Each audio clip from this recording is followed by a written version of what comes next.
A very good afternoon to you and welcome to this edition of Lunchtime News. I'm Katharina Chang. Let's take a look at your headlines. Another 11 Indian fishermen arrested for violating the Lankan maritime boundary. Minister S.V. Dissanayake comments on the trade union action undertaken by the university lecturers.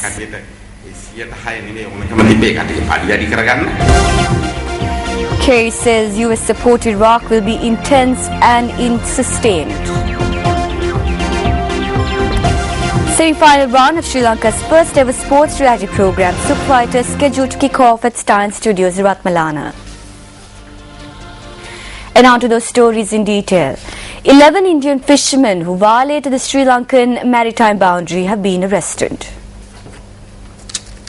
Navy spokesperson Commander Kosala Varnakullu Surya said that a group of Indian fishermen were taken into the custody of the Navy along with 3 fishing vessels in the seas off the Delft coast. The group of fishermen were taken to Kanges and Thurai. The Navy spokesperson added that the arrested Indian fishermen have been handed over to the investigating officer of the Department of Fisheries for further investigations. The Ministry of Fisheries and Aquatic Resources Development says that currently there are 65 Indian fishermen in Lankan custody along with 15 vessels.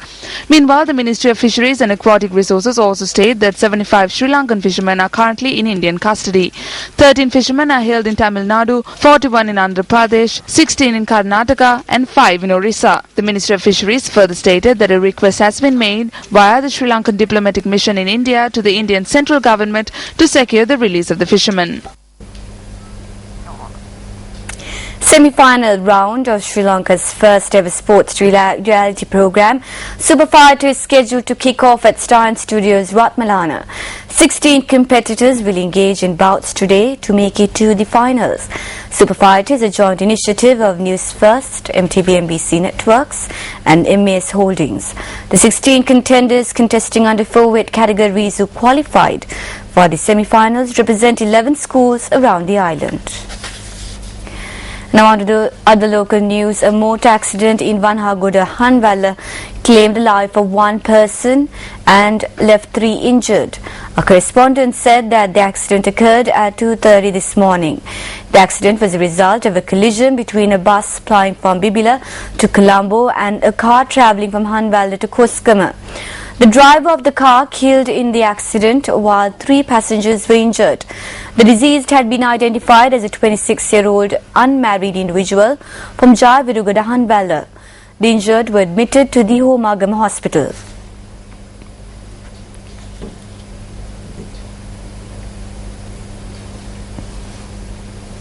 On to other headline-making news. Politburo member of the JVP, K.D. Lakant, expressed the following views at an event held in Colombo yesterday.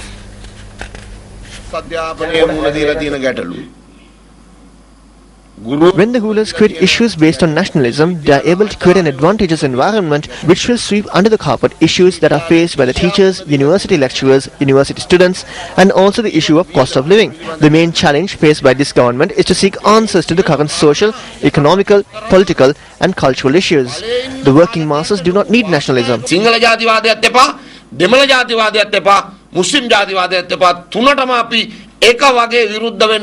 We need to oppose this together.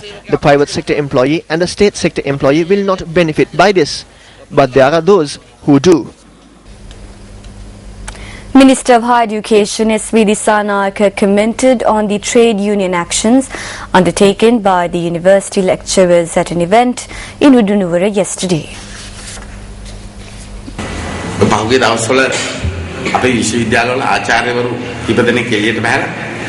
Recently, a number of university lecturers took to the streets and demanded that 6% of the GDP be allocated for education.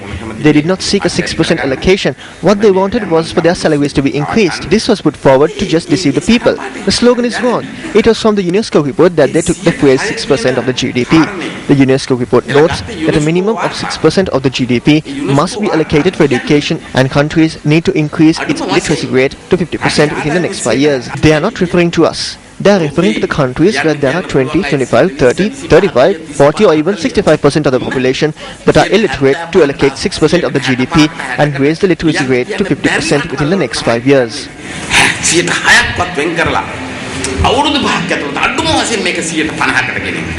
The event was held to declare open the new Mahindodaya laboratory at the Almana Central College in Undunura, Kandy, which was under the auspices of Minister of Education Services Duminda Dissanayaka. A fire has erupted at a garment factory within the Katunayaka Free Trade Zone. The fire brigade in Negombo said that the fire broke out at around 10 this morning. He added that 4 units were dispatched to contain the fire. Efforts are currently underway to contain the fire, which broke out at a 2-story building.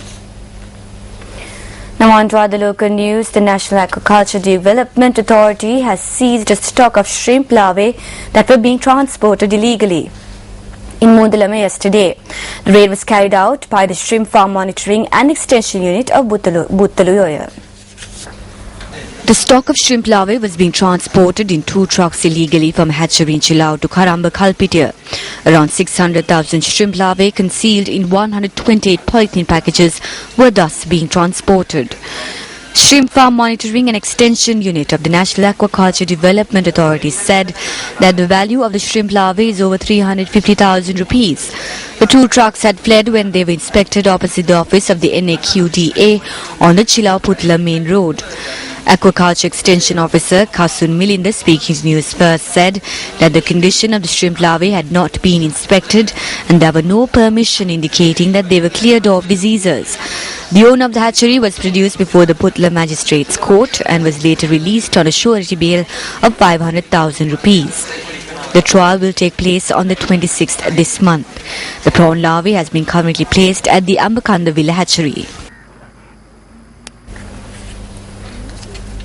Minister of Economic Development Basil Rajapaksa says that the country's future will be decided by developing the scientific and technological knowledge. He made this statement at an event held in Birgama yesterday. A ceremony was held to lay the foundation stone for the construction of a Mahindodaya Technology Laboratory at the Birgama Central College under the 1000 Secondary Schools program.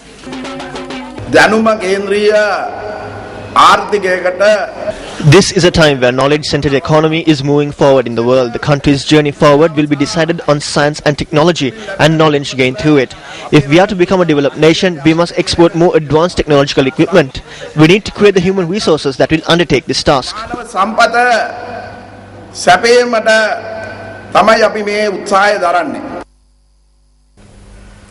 4 persons who has obtained fuel from Bowsers in an illegal manner have been arrested by the Balangara police. The police said that the 4 Bowsers in question has also been seized.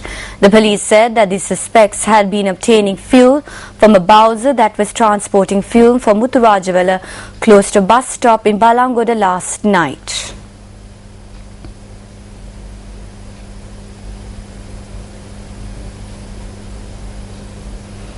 Meanwhile, 4 persons engaged in a diesel racket at a road development project in the Bangala 7 area in Nuvarelia were arrested this morning.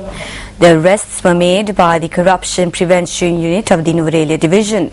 The unit added that 308 litres of diesel and a van used for the transportation of the fuel, which was seized, will be produced before the Nuvarelia Magistrates Court, along with the suspects.